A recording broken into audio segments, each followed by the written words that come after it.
Amis internautes, n'oubliez pas de liker, de vous abonner et de cliquer sur la note de notification pour ne rien rater.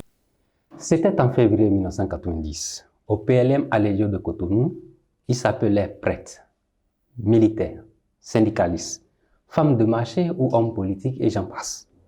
Ils ne savaient pas qu'ils étaient encore en train d'écrire la plus belle histoire du Bénin. Pendant 9 jours, ces forces vives, comme on les appelait, ont fait ce que l'on croyait impossible. Désarmer le régime massiste par la force du verbe. Inventer une république et offrir à l'Afrique un modèle de sortie de crise. 36 ans ont passé. Qu'est-ce qui reste de cet héritage du Bénin? Quels furent les vrais ressorts de cette réussite? Et surtout, face aux instabilités chroniques que connaît le continent africain, que peut encore apprendre le Bénin au reste de l'Afrique et surtout au monde? Pour répondre à ces questions, nous avons l'immense honneur de recevoir sur le plateau de Afrique Politique un immense politique, homme de droit, de texte de loi, je dirais. Il fut un éminent membre de la Conférence nationale des forces vives du Bénin. Maître Robert Dossou, merci d'être sur ce plateau. Merci, M. Yacoubou. Ancien président de la Cour constitutionnelle, Maître Robert Dossou, vous avez été le président du comité préparatoire de la Conférence nationale. Si je vous demande, Maître Robert Dossou, de fermer les yeux et de penser à quelque chose par rapport à la Conférence nationale, qu'est-ce qui vous vient à l'esprit?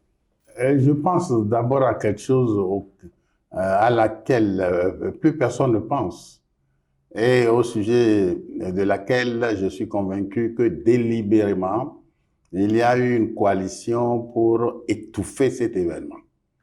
C'est l'audience que le président Mathieu Kérékou nous avait donnée le vendredi 28 juillet 1989. La tension était très forte dans le pays. La grève s'étendait à tout le monde. Il restait un autre secteur qui rentrera en grève en août. Et on venait en juin d'élire la nouvelle formation de l'Assemblée nationale révolutionnaire. Et le professeur René Arwansou, paix à son âme, et moi-même, Robert Dossou, nous sommes concertés, nous avons décidé d'aller voir le président Mathieu Kérékou. Il nous a très longuement reçus. Le vendredi 28 juillet 1989, nous avons tous les deux vidé notre panse, comme on le dit, mettant l'accent sur le fait de l'échec de son régime politique marxiste-léniniste et de la nécessité de libérer tout le peuple, et particulièrement dans l'immédiat, les détenus politiques, et de ramener au pays les exilés dits volontaires. Et enfin, de démonopoliser la vie politique pour qu'on aille en démocratie pluraliste. Il nous a attentivement écoutés. À la sortie, nous avons fait notre déclaration et on a résumé. Nous n'avons pas pu tout dire à la presse. La seule presse qui existait à l'époque, l'ORTB, dont l'équipe était conduite par le regretté Clément Huenotin. Et nous avons constaté au moment où nous leur parlions à ces journalistes que le micro qu'ils tenaient tremblait au bout de leurs bras. Et ils ont enregistré l'élément, ce que j'ai dit, ce que René Arwansou a dit. Ils s'attendaient, cette journaliste, à ce qu'on leur envoie un message pour dire de ne pas diffuser les déclarations de ces deux universitaires. Les deux, nous avons été élus pour représenter la catégorie des enseignants de l'université au sein de l'Assemblée nationale révolutionnaire. Et jusqu'au samedi 29 juillet 1989, à l'approche de l'émission de 13 heures, ils n'avaient reçu aucune instruction de ne pas diffuser. Ils ont fait appel à leur responsable de l'époque, le regretté Sébastien Agbota, qui a écouté l'élément et qui s'est exclamé, mais c'est un tremblement de terre, ça. Vous ne m'avez pas vu, vous ne m'avez pas vu. Prenez vos responsabilités. Et il a disparu. Et à 13h15, l'émission recueillie par l'équipe de l'ERTB a été diffusée. Je reviens dessus parce que nous sommes au Bénin des reconstructeurs de l'histoire, des falsificateurs, facilement falsificateurs de l'histoire. On fait la falsification par l'ostracisation de certains événements de l'histoire et on fait falsification par l'intrusion de certains éléments inexistants dans le déroulement des faits. Alors, j'ai décidé qu'à chaque fois, maintenant, je vais le rappeler ça.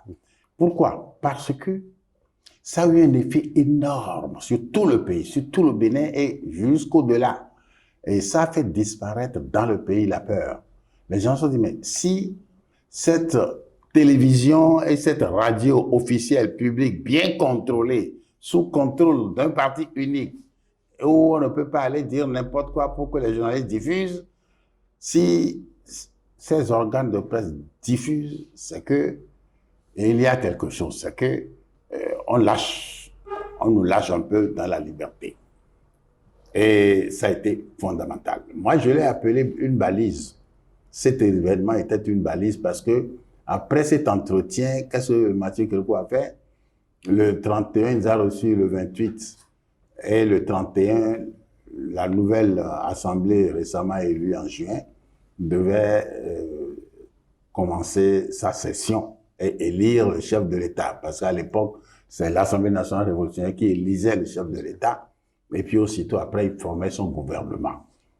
Alors, c'est au cours de cette session ouverte, le 31 juillet 1989, que le 4 août, il m'a nommé, sans m'avoir consulté, il ne m'a pas consulté, et il a dirigé les membres du comité central et il m'a nommé d'office, j'ai été surpris.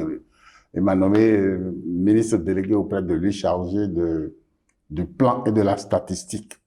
Et quelques jours après, il a nommé René Awassou à la tête d'une commission de vérification des biens des autorités et personnalités.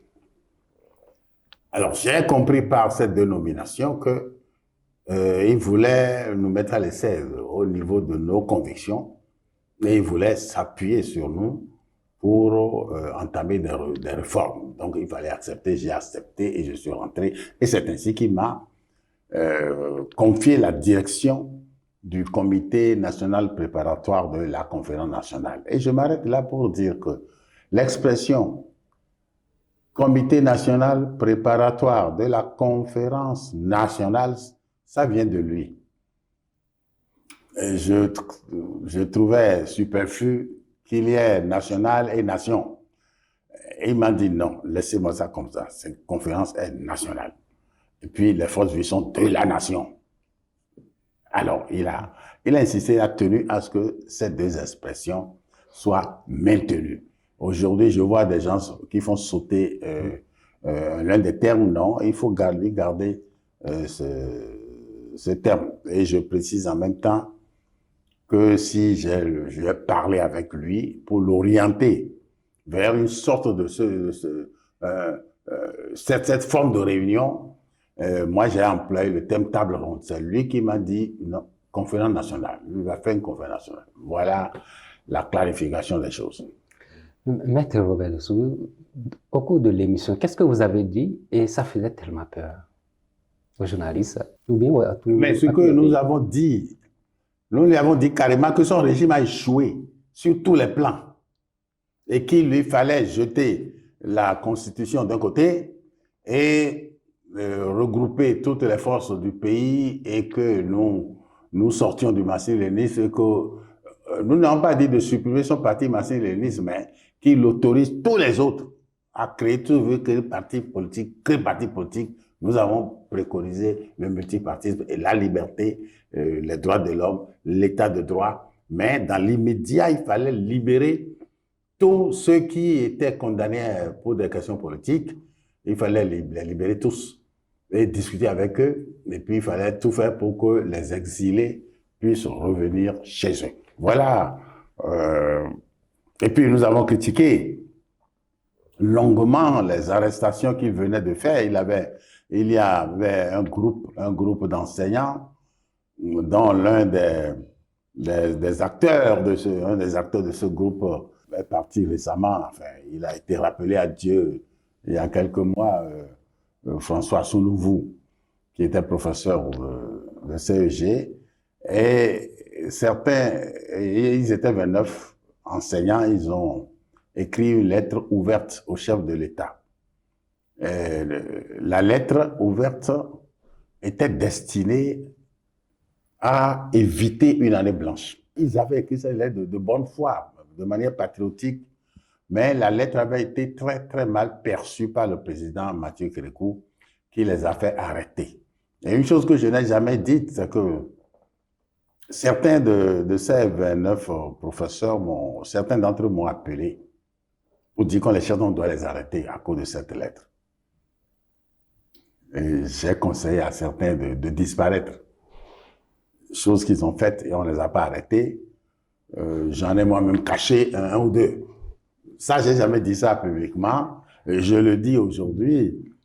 Et ils ont attendu jusqu'à ce que ceux qui ont été arrêtés ont commencé à délibérer le lendemain. Dès le lendemain de notre entretien du 28 juillet, c'est un autre effet, ça, de la rencontre que René Arwanso et moi avons eu avec le chef de l'État. Tout le monde oublie ça. Tout le monde oublie ça. Nous avons dans ce pays un état d'esprit qu'il faut dénoncer de temps en temps. Il ne faut pas s'attarder dessus. Et qu'est-ce qu'il y a à la base? Alors, nous avons un esprit qui est un peu tordu. Je le pense, je le dis. Lorsque votre voisin a fait quelque chose que vous n'avez pas pu faire, au lieu de dire « Ah, il a bien fait » et l'applaudir, on trouve tout. Et vous savez, au lendemain juste de la conférence nationale, il y a un professeur camerounais, il était professeur de philosophie et en même temps journaliste. Il a pris son avion, son vol, et il est arrivé à Cotonou. Dès qu'il est arrivé, c'est moi la première personne qu'il a cherché à rencontrer. Il m'a rencontré, nous avons eu un entretien de près de 3 heures, plus de 2 heures en tout cas. Et il m'a quitté. On a discuté, on a discuté et il est parti. Avant de retourner au Cameroun, il a fait le tour de plusieurs cadres, plusieurs acteurs politiques. Et avant de retourner au Cameroun, il est venu me voir. Il a tenu à me voir. Il m'a dit simplement, bon, j'ai fait le tour, merci pour ton aide, mais je dois te dire que les intellectuels de ce pays sont bizarres. Ils m'ont raconté des tas de choses sur toi, oubliant que nous, de là où nous étions, nous observions tout ce qui se passait au Bénin. C'est la vérité, c'est comme ça que nous sommes. Et je lui ai répondu que c'est comme ça que nous sommes, mais que nous faisons avec. Alors, désormais, je livrerai quelques éléments non livrés jusqu'à ce jour au sujet de la conférence nationale.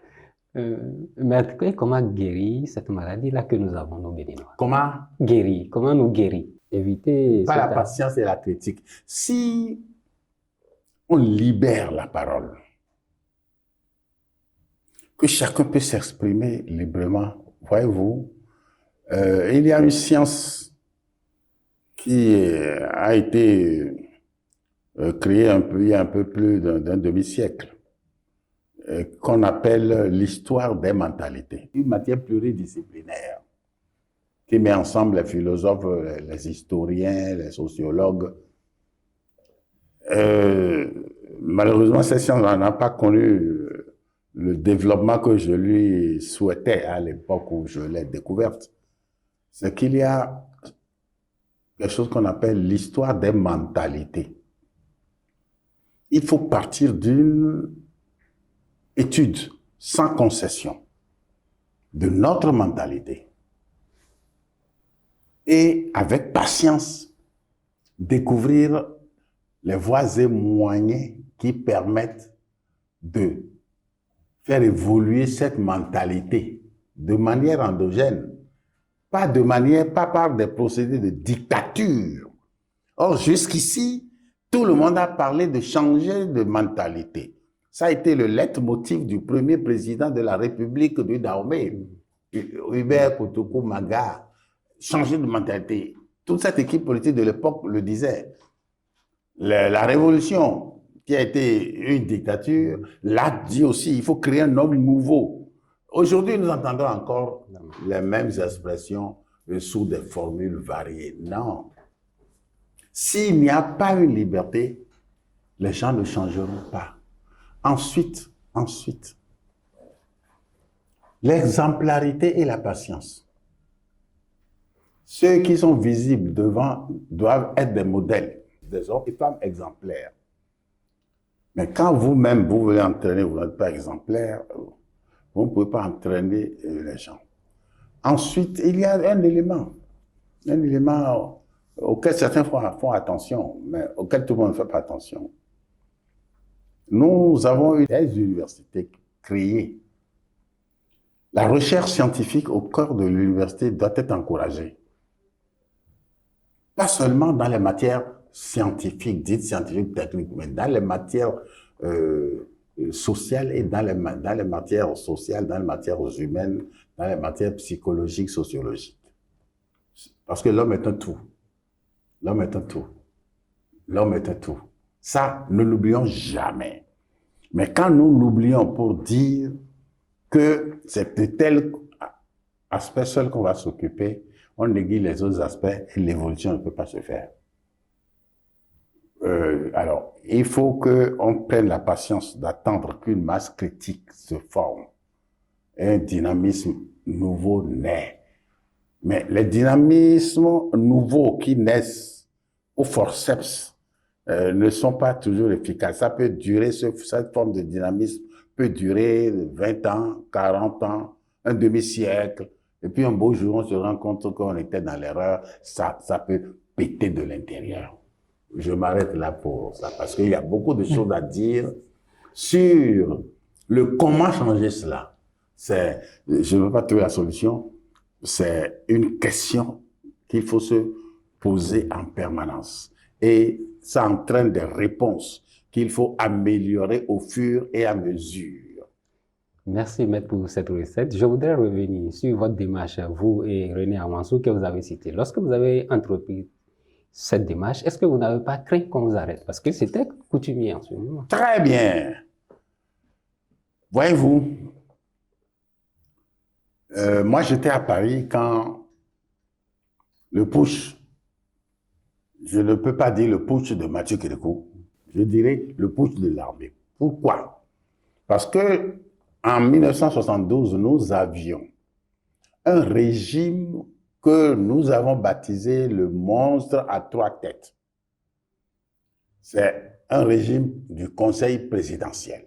On a créé pour diriger le Bénin un conseil présidentiel comprenant les trois principaux leaders politiques du pays, Maga, Piti, Aromanegbe.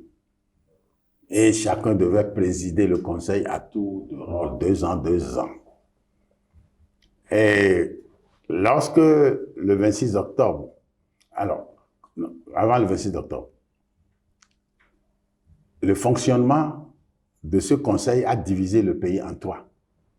L'administration était coupée en 3, puisque chacun a nommé ses ministres. Il n'y avait pas l'harmonie gouvernementale, ni rien du tout. L'armée aussi se coupait en 3. Et dans l'armée, comme tout le monde était mécontent de ce régime qu'on avait, dans l'armée, ils se préparaient 3 putschs. Les militaires de l'époque, eux n'ont pas tout dit. Certains d'entre eux ont écrit certaines choses, et ont dit des choses, mais ils n'ont pas tout dit. Il y avait 3 putschs. Un putsch qui se préparait en faveur de Maga, un autre putsch qui se préparait en faveur d'Akpiti, un autre putsch qui se préparait en faveur d'Aomarebe. Et à ma connaissance, selon mes informations, les 3 courants de putsch ont sollicité 2 officiers supérieurs, Mathieu Kérékou et Aladaï Michel. Les 2 ont dit oui à tous les 3 putschs. Si bien que Lorsque Ouida a déclenché le putsch le 26 octobre, chacun des trois pensait que ça pouvait être pour lui. Et je passe les détails de ce qui était en conseil des ministres, parce que le gouvernement était réuni en conseil des ministres au moment où l'armée a pris le pouvoir et les a tous, elle veut les prendre tous là. Avant le 26 octobre, le débat était entre les militaires qui préparaient à faire le putsch. Pompidou, qui était au pouvoir, devait faire une visite au Dahomey. Et la discussion était entre eux de savoir s'il ne faut pas attendre la visite de Pompidou avant de faire le putsch ou s'il fallait le faire. Et certains pensaient qu'il fallait attendre la visite du putsch. Et la tendance de Maga était dans cette direction-là, dans ce sens. Si bien qu'un partisan de Maga qui a eu à me raconter cette anecdote a appris, lui, il a su que le garde de Ouida voulait bouger le 26 octobre.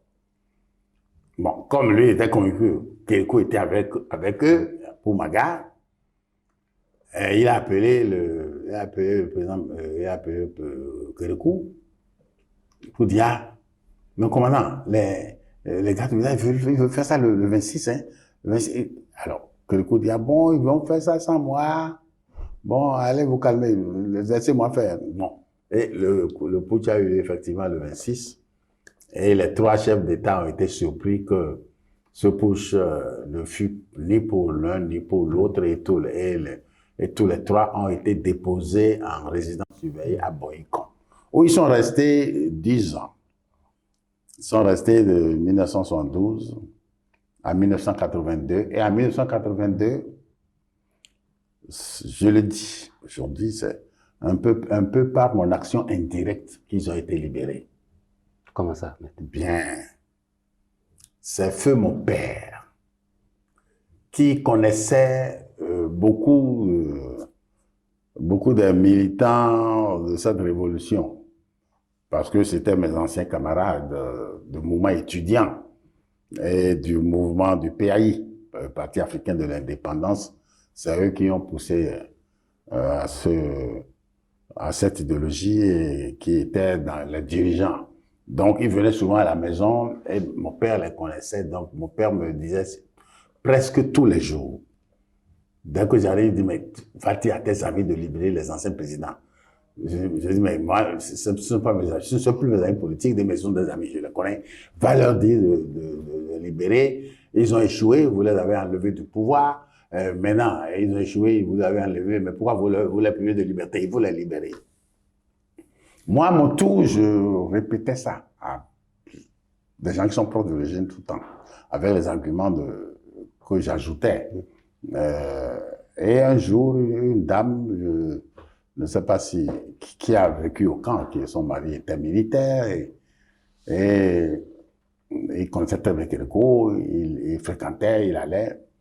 Un jour, cette dame, sans rien me dire, elle a demandé l'audience au président Kérékou et il lui a rapporté tous les arguments que je donnais. Je dis, mais ceux qui avaient 10 ans en 1972, ils en ont 20 aujourd'hui. Ils ne connaissaient pas les anciens présidents. Les anciens camarades des trois présidents qui battaient campagne pour eux, ils avaient un certain âge, ils ont 10 ans de plus, ils ne peuvent plus faire aujourd'hui ce qu'ils faisaient naguère. Donc, vraiment, il faut les libérer. Et ça ne sert à rien. Ensuite, dès 80, déjà, on sentait que notre économie flottait un peu dans le pays et il fallait dégeler. Et la dame est partie, le président Kérékou l'a écouté attentivement et quand elle a fini de parler, Kérékou lui dit, mais vous êtes sûr que si on les libère maintenant, ils ne pourront plus rien faire contre le régime et rien. L'autre dit, mais qu'est-ce que vous voulez qu'il fasse? Il a réfléchi, il est resté silencieux, il dit, bon, très bien, je le libère. Et dès le lendemain, il a envoyé quelques ministres conduits par Yédéou Justin, à l'époque, paix à son âme, Et Niéro est parti à Boycon avec son équipe et les 3 anciens présidents ont été libérés. Et cet élément a été décisif dans mon comportement par rapport au régime à l'époque. Décisif parce que on racontait trop de choses sur moi. Parce que moi, je n'ai pas ma bouche dans ma poche. Et dans mes cours et dans mes plaidoiries, je n'hésitais pas à dire ce que je pensais. Certains caciques ont menacé de m'arrêter. Bon, c'est le lot de mes menaces au quotidien et depuis toujours. Et j'ai décidé, 2 ans après ça, de dire, ben si le président Kérékou était sensible à cela, qu'il a dit à la dame, je l'ai libéré que le lendemain matin, et le lendemain, il l'a fait libérer, on peut s'approcher de lui. J'ai donc dit que je me suis dit, mais plutôt que de parler dans les amphis et dans le prétoire, il vaut mieux que j'aille dans l'Assemblée et que je leur montre au sein de l'Assemblée leurs erreurs. Et je me suis porté comme candidat aux élections législatives de 1984, donc 2 ans après cet élément des anciens présidents de Aboycon. Et j'ai été élu, j'ai été fait vice-président de la commission des lois, et je crois que ça a été utile. Ça a été utile et ça, c'était une des balises vers la conférence nationale. Et ce que j'ai constaté, je dois le dire, c'est que dans l'Assemblée nationale révolutionnaire, il y avait les militants du parti. C'était le parti qui commandait. Toutes les décisions que l'Assemblée devait prendre étaient déjà d'abord discutées au sein du parti. Et nous autres qui n'étions pas membres du parti, on se battait contre des propositions qui nous arrivaient. On réussissait à renverser des vapeurs, à faire échouer certaines décisions. Et détail que je dois vous dire, la discipline du parti jouait. Les membres du parti, eux, quand ils arrivaient à l'ANR, étaient obligés de voter comme le parti avait décidé. Mais qu'est-ce qu'ils faisaient? Ils venaient me voir. Bon nombre parmi eux venaient me voir. Parce que leur opinion n'avait pas triomphé dans le parti. Et ils me proposaient de soutenir telle thèse. Quand la thèse correspondait à mon opinion, je le faisais. Mais quand ça ne correspondait pas à mon combat, je ne le faisais pas. Maître, comme vous le dites, vous êtes l'un des derniers sages de cette génération. Permettez-moi de rappeler, de faire une brève biographie de vous, afin que les gens puissent savoir, comme vous le dites. Une biographie de moi? Oui, une petite biographie, parce que vous êtes avocat, parce que c'est ce qu'on connaît de vous. Comme vous l'avez dit, vous avez été député, mais pas non seulement député de la Révolution, mais député aussi après le renouveau démocratique. Et président de la commission des lois en 1991. Plusieurs fois ministre aussi. Oui, pendant la Révolution ministre. Et sous... Voilà, à la fin de la Révolution et sous le régime, le nouveau démocratique. Et avant de devenir président de la Cour constitutionnelle, ce que bon nombre de personnes connaissent de vous. Donc, je voudrais savoir, 36 ans après cette conférence nationale, je mets nationale, j'insiste sur nationale, qu'est-ce qui est le facteur humain et politique déterminant qui a joué dans cette conférence, dans la réussite de cette conférence au Bénin? Alors, il y a des facteurs matériels et des facteurs humains. Les facteurs matériels, c'était la décrépitude de tout. Tout a échoué. Le régime bénin a tenté de réveiller le patriotisme chez les citoyens, mais il n'a pas réussi. Mais est-ce qu'on ne peut pas vous imputer ça aussi, puisque vous avez été membre ou bien ministre? Non, moi, j'ai rien, ministre. Moi, j'ai été mis à la fin. J'ai été mis pour faire le changement, le transfert du régime de parti unique. Et oui, on ne peut pas dire ça. Parce que d'abord, vous avez posé une question, vous avez dit, mais présentez-vous. Oui. Mais si je dois me présenter, je vais vous dire, et tous ceux qui me connaissent vont vous confirmer. Ceux qui me connaissent et sont honnêtes, ils vont vous confirmer. Alors, présentez-vous. Non, je suis un militant. Je suis un homme de conviction. Je ne suis pas politicien.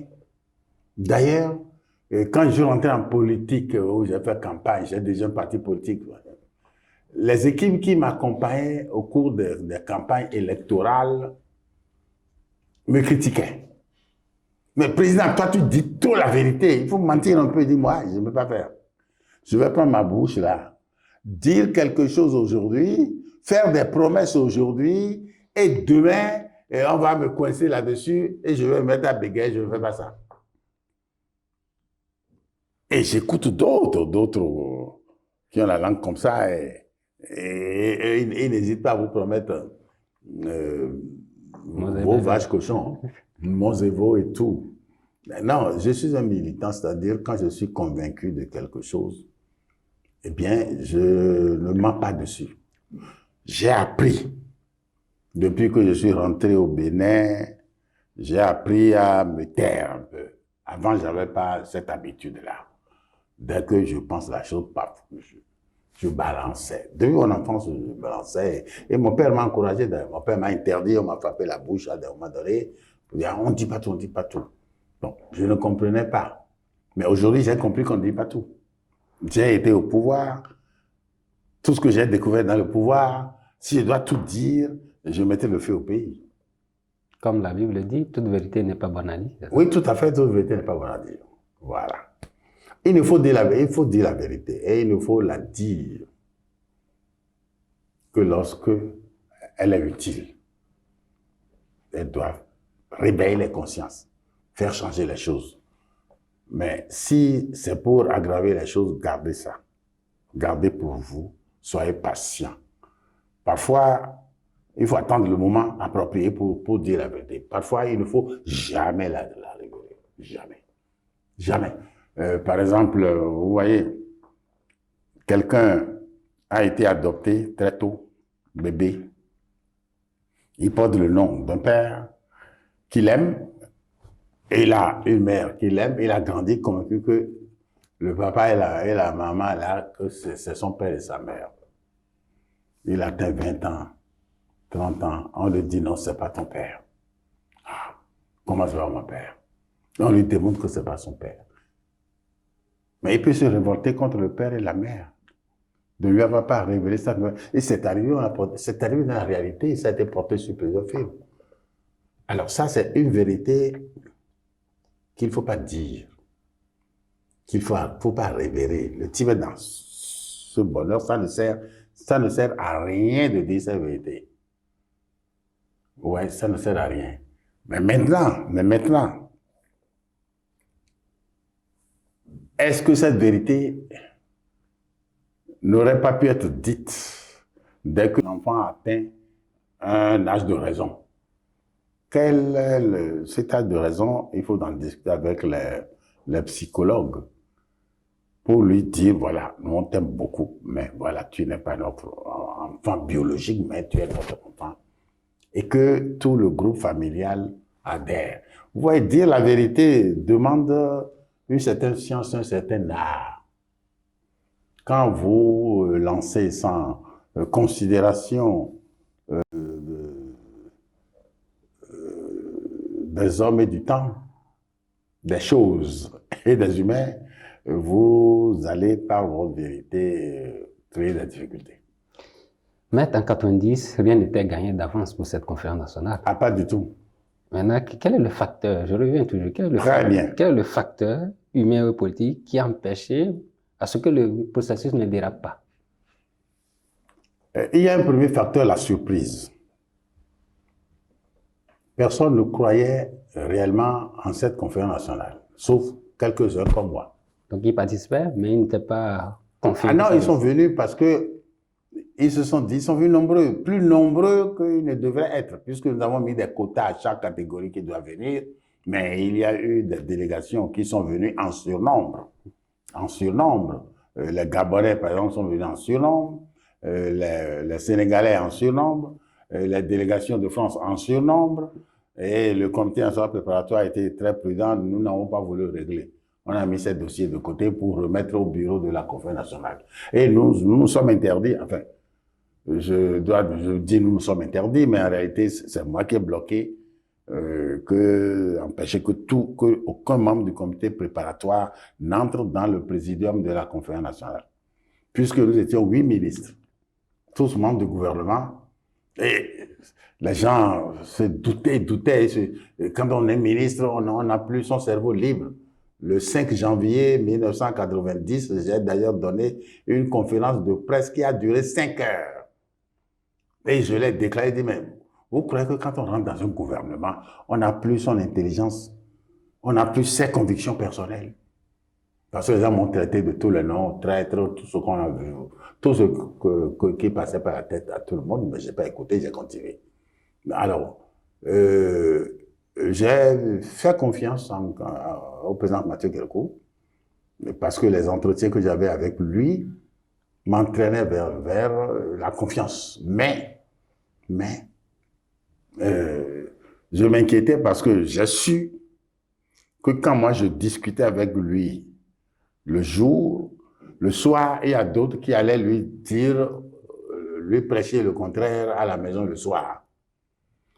Si bien que jusqu'à la fin de la conférence nationale, je suis resté sur mes qui-vive, si je peux m'exprimer ainsi. Est-ce que lui-même est convaincu selon les entretiens qu'on a eus? Mais est-ce que au dernier moment, quelqu'un ne va pas lui faire changer d'option? Non, il n'a pas changé d'option. Il a tenu jusqu'au bout et il a accepté les conférences. Alors, si ça a réussi avec l'effet surprise, c'est-à-dire, beaucoup n'y croyaient pas. Et le rapporteur général Tevoyé l'a d'ailleurs dit, en disant dans son rapport général, qui en réalité était le projet de son discours de Premier ministre. On peut revenir dessus aussi. Il a dit que tout le monde croyait que c'était un tour de passe que les régimes en déperdition inventent pour se rattraper et rebondir. Bon, beaucoup croyaient ça. Au sein du régime, certains ont cru ça. Que le Dossou et les universitaires qui sont rentrés au gouvernement, ils sont rentrés pour nous redonner force et vigueur. Mais au fur et à mesure, ils se sont rendus compte que non. Un point tel qu'il y a eu même le désir d'éliminer Mathieu Kérékou et Robert Dossou. Moi, je ne dis pas souvent ces choses, mais 35 ans après, il faut le dire. Et il faut le dire de la part de certains. Donc ça n'a pas été facile, ni pour Mathieu Kérékou, ni pour Robert Dossou, et ni pour certains autres. Mais la patience a eu raison. Ensuite, la préparation. La préparation était très, très importante. Les 8 membres, les 8 ministres du comité préparatoire se sont adonnés à cette tâche à 100%, leurs énergies. Tout le monde était malade au sein du comité national préparatoire. Le premier à tomber malade, c'est le colonel Irénée Zissou. Quand le comité lui a demandé les documents dont on a besoin pour travailler, dès qu'il les a amenés, j'ai dit non, toi tu viens plus ici. On se donne congé, tu vas dormir, tu vas tomber sain, tout. Après, ça a été le tour des autres. Et l'avant-veille de l'ouverture, c'est-à-dire le samedi 17 février 1989, ce samedi-là, j'ai dû, parce qu'on travaille nuit et jour, j'ai dû demander à tout le monde, y compris mon vice-président, le futur général Pancras Bratier, paix à son âme, d'aller se coucher. Il voulait rester jusqu'au bout. Il dit non, moi je vais rester jusqu'au bout. Mais tu es mon vice-président. Si à l'ouverture lundi 19, je suis effondré que je ne peux pas être là, toi tu vas être là. Donc nous deux, nous ne pouvons pas être ici parce que Batoko Ousmane et Saliou, Aboudou Saliou, et moi, j'ai dit, les 3 là, on va rester pour finaliser, pour terminer les documents. Vous tous, allez vous coucher. Et si bien que le samedi, là, nous sommes restés à travailler, Aboudou Saliou, Ousmane Batoko et moi, jusqu'à 6 heures du matin, le dimanche 18 à 6 heures du matin. les derniers, et l'imprimerie Minute de Routondi Zakari, que j'avais mis en alerte, a mobilisé ces équipes. Toute cette nuit, ils ont attendu. Parce que j'ai dit, vous restez prêts. Dès que les documents sont prêts, on va vous apporter. Et il faut que vous imprimiez tout pour lundi matin. C'est-à-dire les derniers documents. C'est-à-dire sur la vie politique. C'est un seul document d'ailleurs sur la vie politique du Daoué au Bénin. Et nous sommes restés jusqu'à 6 heures du matin. Je suis resté, je suis allé à mon ministère, j'ai remis à ma secrétaire aussi qui attendait mon garde-corps, mon planton. Et ils ont saisi ça sur stencil et tout. Et puis, on a envoyé à l'imprimerie.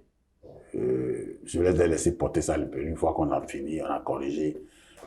Donc, ils ont porté à l'imprimeur vers 9h le matin. Et moi, j'ai parti me coucher enfin.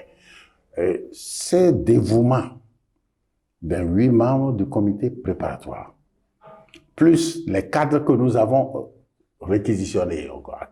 Certains ont refusé de venir, d'autres sont venus et ils ont travaillé avec nous. On a fait des commissions qui ont travaillé avec nous. Toute cette mobilisation pour préparer,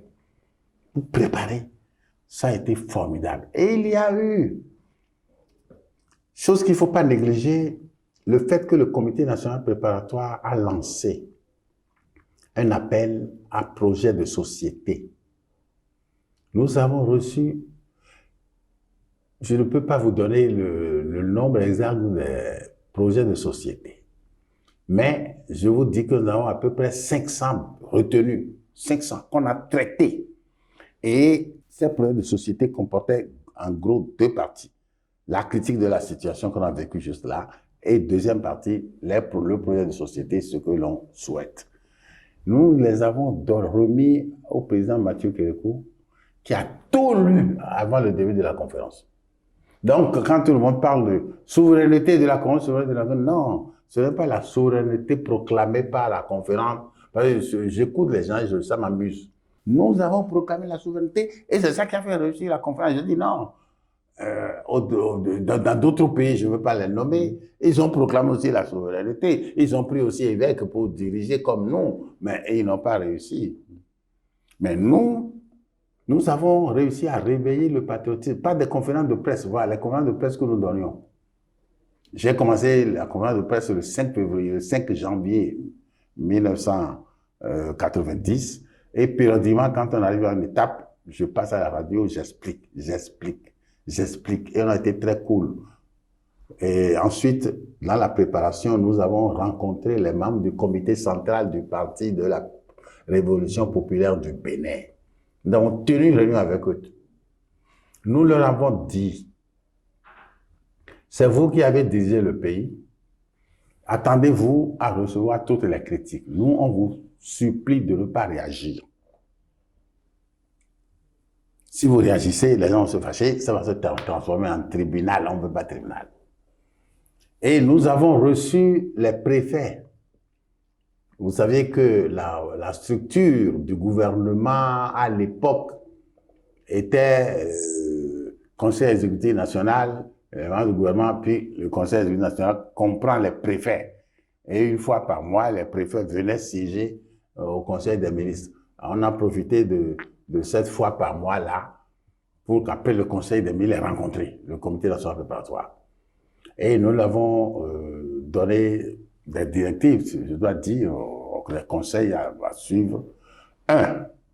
Dans la désignation des catégories socio-professionnelles pour la conférence nationale, de ne pas s'en mêler, de laisser les associations de développement ne pas du tout s'ingérer là-dedans, parce que si vous ingérez dans la désignation des gens, on va dire c'est le gouvernement qui veut étouffer la conférence nationale, etc. Bon. Il y a eu, certes, un problème. Ils ont inventé un faux problème, la guerre des quotas. Les gens ont lancé tout, c'est la guerre des quotas. Pourquoi? Parce que pour les communes, nous avons 77 délégations. Alors que pour les autres catégories, c'est 2 délégués, etc. Mais au total, pour les paysans, artisans, ça faisait 77 pas commune. Alors, ils ont déclenché la commune, mais ils n'ont jamais dit publiquement pourquoi ils ont déclenché la guerre des quotas. Alors, pour éteindre la guerre des quotas, le comité préparatoire m'a désigné avec 2 autres pour rencontrer les anciens partis politiques, les délégués des partis qui avaient lancé cette histoire. Et quand on les a reçus en tête à tête, en intimité, ils ont dit en réalité qu'en réalité, les paysans sont en nombre trop important. Et c'est ça le problème. Et eux, ils sont soumis au parti. Donc, ces paysans risquent de bloquer les travaux. Ce à quoi je leur ai répondu personnellement, j'ai dit, mais je suis à l'ANR. J'ai vu le comportement des paysans. Parfois, ils nous corrigent. Nous qui sommes des urbains, sur des lois qu'on veut prendre dans la ruralité, sur les questions de ruralité, ils nous corrigent et nous on s'aligne. Donc, ne dites jamais que eux sont soumis au parti. Et ensuite, nous leur avons demandé de nous écrire ça, de nous écrire, de nous faire la critique pour que nous, on intègre dans notre projet. Et ils n'ont jamais écrit ça, parce que l'électorat est dans les campagnes. Alors, voilà des choses qui se passent et nous avons désamorcé ces choses. Dans la salle de conférence, il n'y a pas eu de procès. Des délégués qui ont essayé de se lever pour critiquer et demander que tel rentre gauche, tel ceci, cela. Il n'y a pas eu ça n'a pas été admis par les autres. Les autres ne sont même plus intervenus dessus.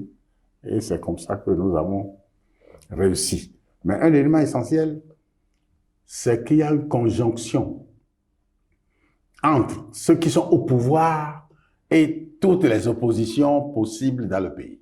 C'est une conjonction de bien faire, de bien réussir, qui, malgré quelques incartades, a conservé son dynamisme et son énergie jusqu'à la fin de la conférence nationale. Maître. Voilà ce qui a fait que ça a réussi. Parce qu'au départ, surprise.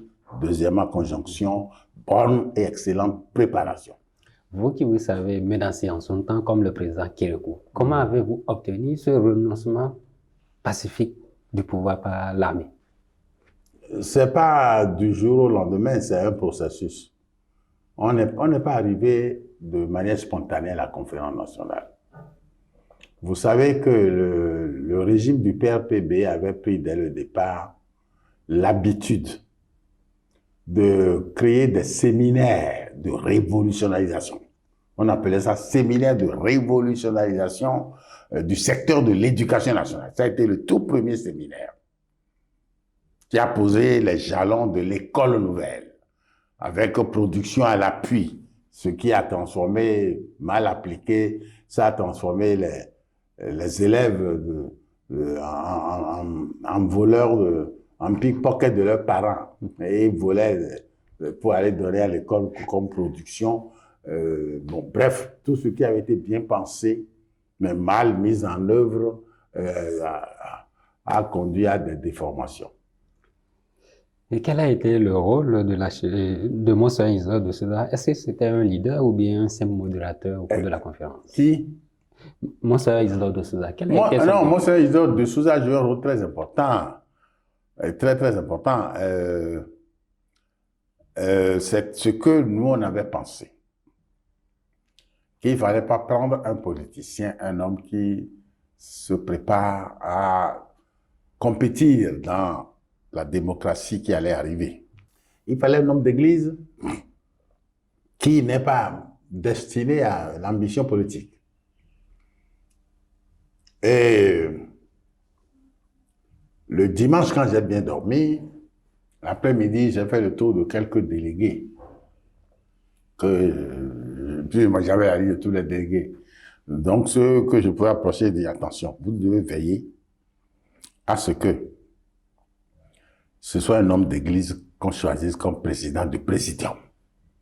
Ils ont été d'accord avec moi. Et quand on est arrivé, qu'on a dit de mettre en place le présidium, quelqu'un a proposé le pasteur Harry, le chef de l'église protestante, et lui, il a décliné, et puis après, on a proposé Monseigneur Isidore, qui venait en remplacement de Monseigneur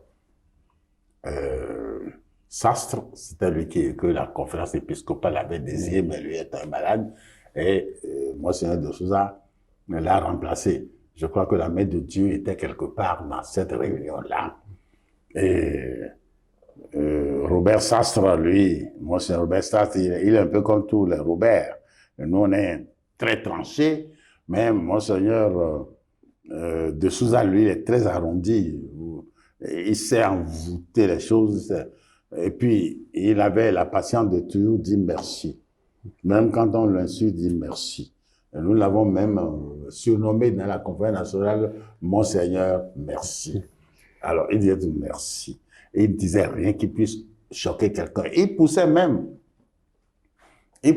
sa perspicacité là à refuser discrètement la parole à certains, comme moi. Les gens m'ont calomnié sur Pouch, un truc comme ça. Et j'ai levé le doigt, je me suis levé pour qu'il me donne la parole. Il m'a bien vu, mais il ne m'a pas donné la parole. Et je n'ai plus insisté parce que j'ai vu sa philosophie. J'ai perçu son esprit tout de suite. Je dis, bon, lui, il veut se défendre, mais ça risque d'exciter les gens contre lui davantage et ça risque de perturber la conférence. Il ne m'a pas donné la parole. Bon, je ne lui en ai pas tenu grief, moi-même j'ai compris. J'ai compris dedans que il était très intelligent. Quand il a été porté à la direction de la conférence nationale, j'ai voulu le rencontrer. Et dès qu'on s'est vu, il me regarde et il dit la Pologne ou la Roumanie. J'ai dit, Monseigneur, c'est pour ça que je venais vous voir. Vous avez tout compris, c'est même pas la peine qu'on discute. Qu'est-ce que ça voulait dire? Bien. Vous savez que la Pologne et la Roumanie étaient dirigées par des partis uniques aussi. Socialisants, socialistes ou marxistes-léninistes. Bon. Et en Pologne, il y a eu entente entre Solidarność et le pouvoir, et une transition s'est faite en douceur.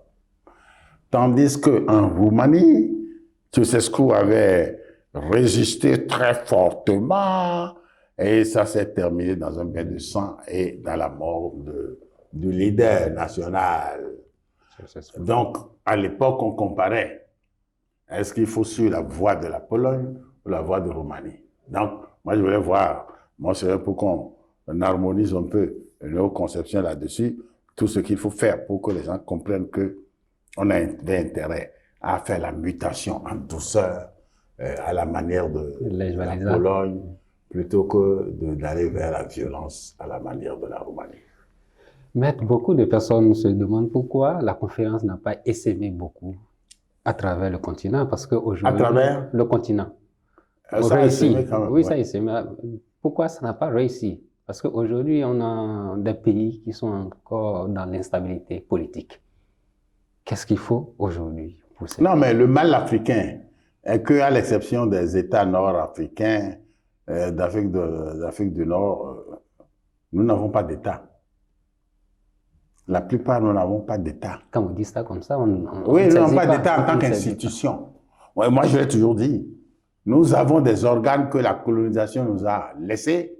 Nous avons pris ces organes et nous en faisons ce que nous voulons. On peut changer l'hymne national, on peut changer le drapeau, on peut casser ci, on peut casser ça. Il n'y a pas un État, institution intériorisée par l'ensemble des citoyens gouvernés comme gouvernants. Nous avons des organes, une machine.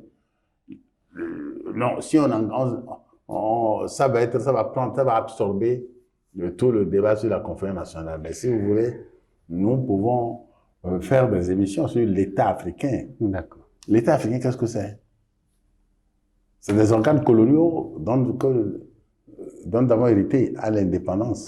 Et qu'est-ce qu'il faut aujourd'hui au niveau du Sahel pour qu'on sorte réellement des régimes militaires pour des régimes démocratiques? Ah non, mais c'est la gouvernance qui a provoqué la gouvernance au plan national, au plan international, qui a provoqué tout ce phénomène de terrorisme. Vous voulez parler du terrorisme, dont le Bénin est victime aussi, puisque nous avons nous aussi des terroristes sur notre territoire. Et les terroristes, pour moi, ne viennent pas d'ailleurs, hein, ne viennent plus d'ailleurs. C'est produit par nos sociétés.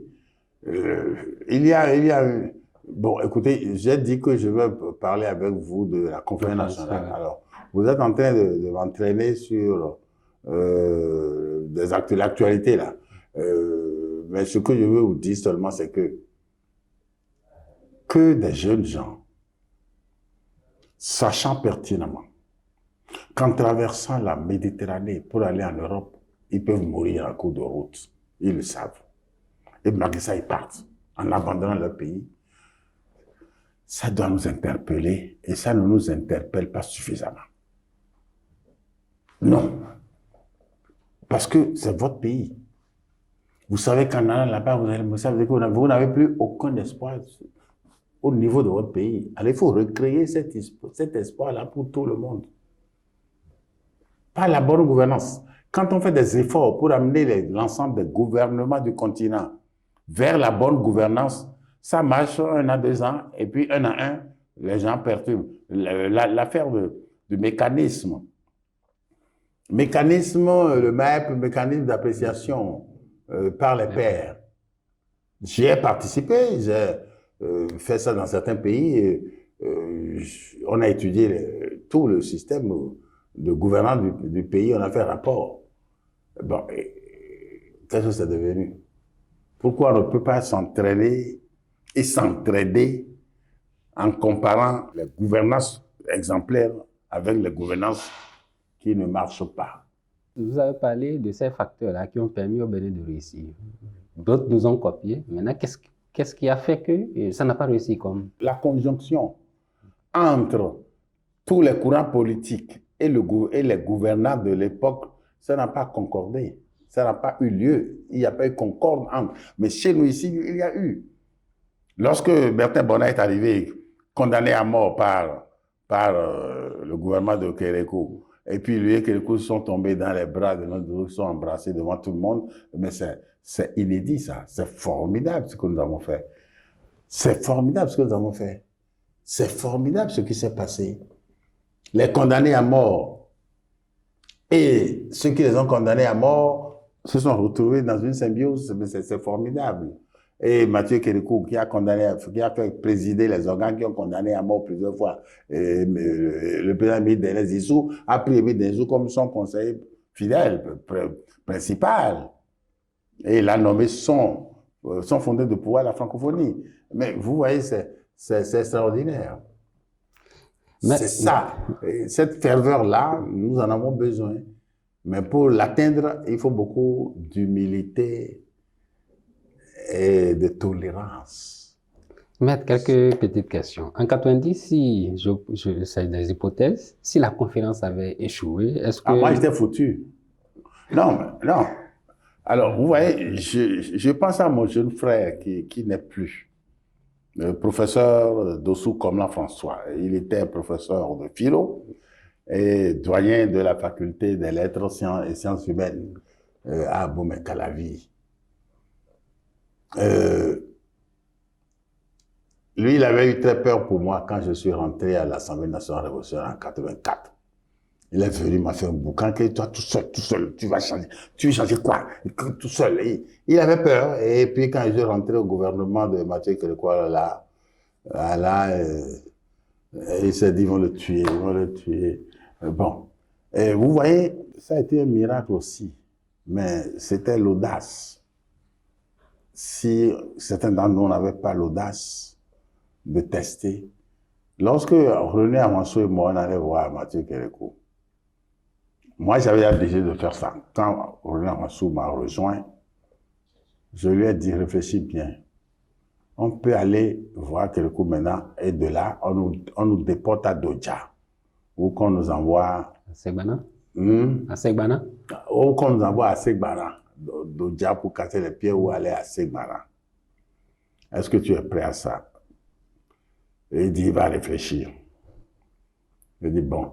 Deuxièmement, tu ne dis rien à personne. Parce que si les gens savent que nous, on va aller le voir, je connais leur méthode. Certains vont nous devancer et vont mettre la tête de Kérékou en condition avant que nous viennent parler. Et donc, dès qu'on va parler, lui va voir un complot derrière et c'est là qu'on va nous arrêter. Mais si tu te tais, personne ne sait pourquoi on va le voir, eh bien, nous aurons sa propre réaction personnelle sur le champ. Et on s'est tué, il s'est tué. Moi, j'ai dit à personne, on est parti. Je ne peux vous dire que ça a eu un effet. Cette réception du 28, cette audience du 28 juillet 1949 a eu son effet. Un seul mot pour qualifier l'attitude du général Mathieu Kérékou à l'époque. Réalisme ou courage? Le patriotisme. Non, il aimait son pays. Ça, moi, mais pour aimer son pays et traduire cet amour comme il l'a fait, il était modeste, humble. Parce que, un exemple, un jour j'étais assis en face de lui, dans son bureau, comme à l'accoutumée, parce que quand il arrivait au bureau, tout de suite, le matin, il m'appelle. Moi, je ne travaillais plus dans mon ministère. Je tournais la manivelle pour Mathieu Kérékou pour que son cerveau puisse, et sa conviction aille dans la direction que je souhaitais. Et donc, dès qu'il arrivait, il aimait cette discussion. Il a pris goût à ça. Et il m'appelait, je m'assoyais en face de lui et il posait des questions, on discutait. Je lui donnais des leçons d'histoire. Parfois, quand il arrivait à un point, il sonnait. Et il faisait venir Pierre Ochon. Et puis il disait à Pierre Ochon, mais le camarade ministre, il a dit telle chose. Et souvent, Ochon m'appuyait. Ochon était professeur d'histoire. Et Ochon approuvait. À chaque fois, après, je dis non, non, ce qu'il a dit est vrai. Bon, et Ochon repartait. Et il a voulu, en moi, il a trouvé un autre son de cloche auquel il n'était pas habitué. Parce que moi, je dis, j'explique, je dis, mais je ne joue pas. Et ça a été aussi un élément déterminant à son égard. N'en déplaise à ceux qui écrivent que je n'ai eu aucune influence sur Mathieu Kérékou, ça aussi, ça existe parmi nos intellectuels béninois. La notion de force vive, est-ce qu'elle existe aujourd'hui encore? Vous avez connu... Ah, c'est à vous êtes journaliste, c'est à vous de me le dire. Avec le recul, 36 ans après... Les forces vives existent toujours, même lorsqu'elles ne se manifestent pas. Mais l'eau, mais un peuple est comme l'eau. Coule, ça vous rafraîchit. Mais quand l'eau se déchaîne, à des moments où vous ne vous attendez pas du tout, alors il faut faire des choses, prendre des dispositions pour que l'eau n'ait pas à se déchaîner. Les forces vives existent toujours. Mais ça peut se transformer en quelque chose qui ne montre pas que cette chose ne montre pas qu'elle a une force. Et tout gouvernant doit le savoir. Tout gouvernant doit le savoir. Si, parce que vous êtes chef, vous n'en tenez pas compte, vous le regretterez. Oui, même au niveau le plus simple. J'ai eu un étudiant qui a fait la faculté des sciences juridiques, économiques et politiques de l'ancienne université du Dahomey, qui est sorti sous la Révolution. Il sort tout de suite. Quelques mois après, il est nommé chef de service.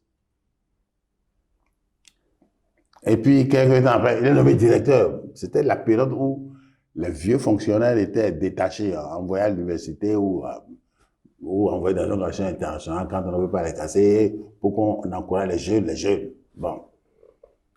Or, le père de ce cadre était lui-même fonctionnaire à la retraite.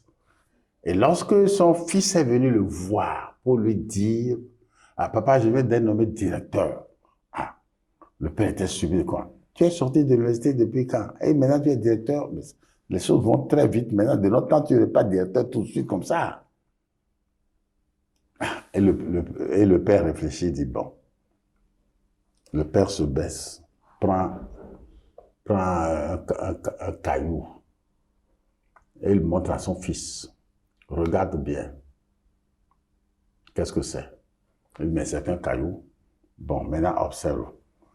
Et le père jette le caillou. Le caillou monte, puis descend et tombe.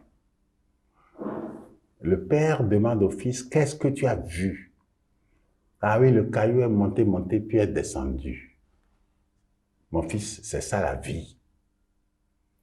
Pendant que tu montes, respecte tes chefs. Prends soin de tes collaborateurs et de tes subordonnés. Traite-les en humain. Prends soin d'eux. Parce que le jour où tu vas tomber, c'est eux qui vont constituer un matelas pour toi. Mais si tu ne prends pas soin d'eux, le jour où tu vas tomber, il n'y a personne pour t'amortir, et tu vas te casser quelque chose ou toi-même entièrement. Cette image qui a été une image de réel, je connais les personnes, doit être une image que chacun d'entre nous doit intégrer. Maître, avec le recul, quelle décision prise à la conférence nationale vous regrettez aujourd'hui?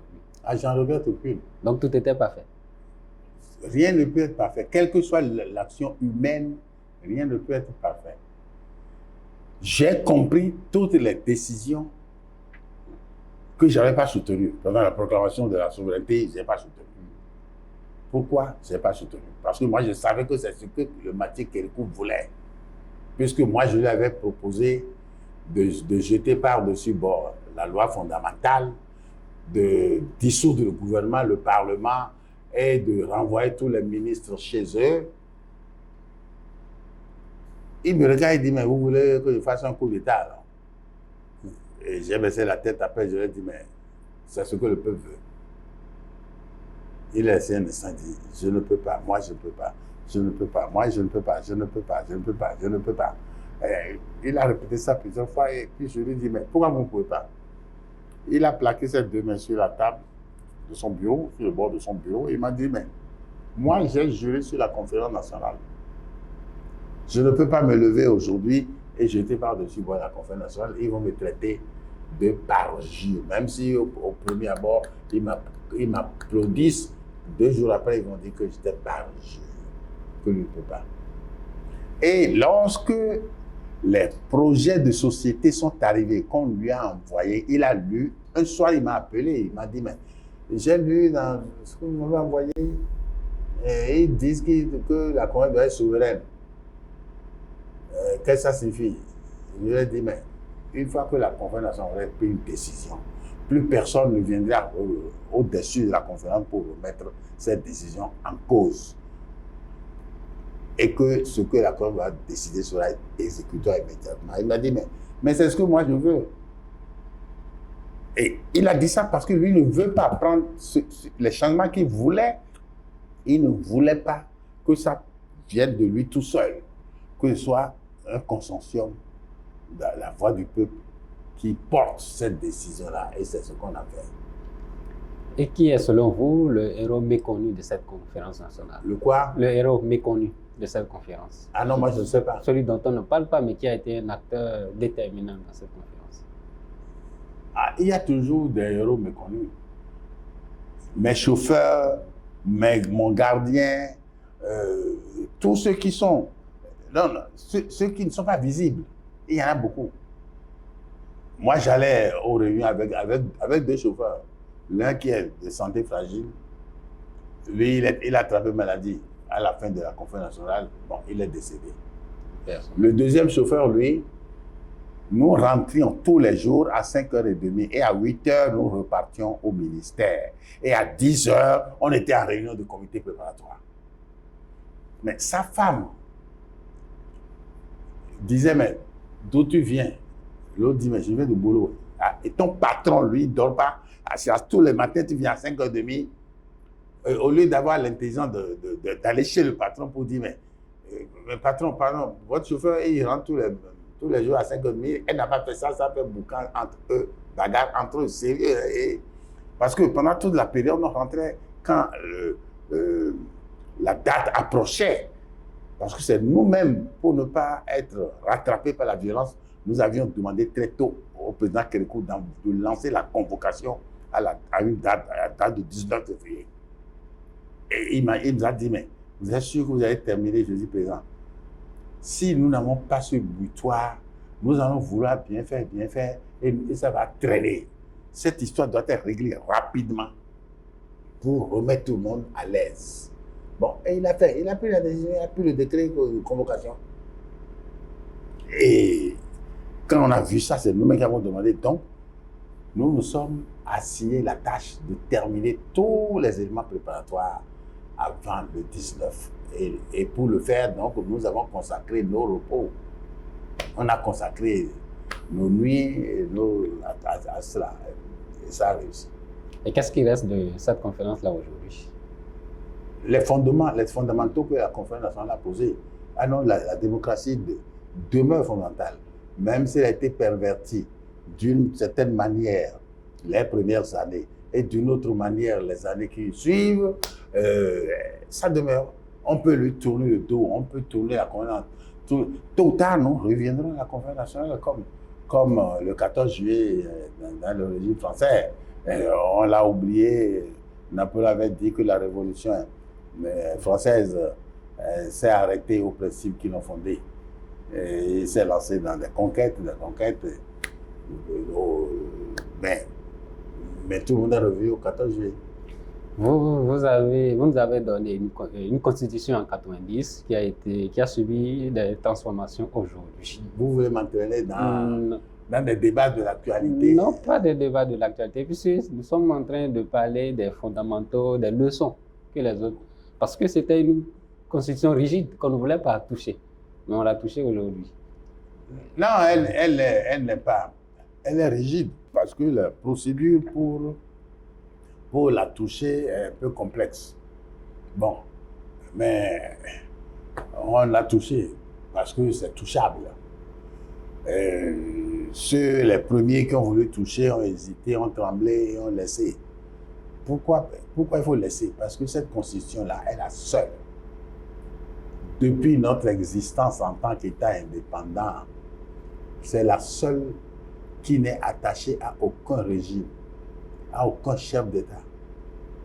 Parce que c'est le produit d'un consensus qui s'est déroulé à la conférence nationale, qui s'est poursuivi dans le peuple autour de cette constitution. C'est pour cela que, contrairement aux autres institutions, aux autres constitutions, on dit bon, c'est la constitution Maga, c'est la constitution du général Sogolo, c'est la constitution de ceci et ça. Cette constitution-là est à nous tous. C'est un patrimoine commun. La vitalité de notre démocratie aujourd'hui, elle est à l'aune de cette constitution.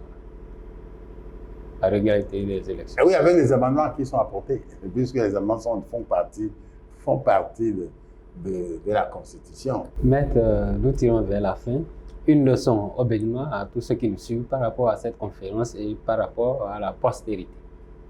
Que personne ne soit convaincu que c'est son projet de société qui est la seule viable pour la patrie. C'est ce que j'avais dit à la conférence nationale dans mon discours de bienvenue. Tant que personne n'est convaincu que c'est lui qui a raison sur tout le monde et que chacun considère que l'autre citoyen du pays a aussi le droit de dire son mot sur ce qui le concerne, tant que nous n'allons pas faire ça, eh bien, nous irons vers notre liberté et vers nos réussites. 3 petites questions, maître. Un repas que vous aimez? Ah, moi, je suis tout terrain et omnivore. Alors, quand vous posez cette question, ce n'est pas un. Je suis tout terrain et omnivore. Sauf les interdits maintenant que des médecins me donnent. Une plante que vous aimez, maître? À tout ce qui est beau. Moi, j'aime toutes les plantes qui sont belles. Soit même les plantes comestibles, j'aime bien. Le baobab, ça vous dit quelque chose?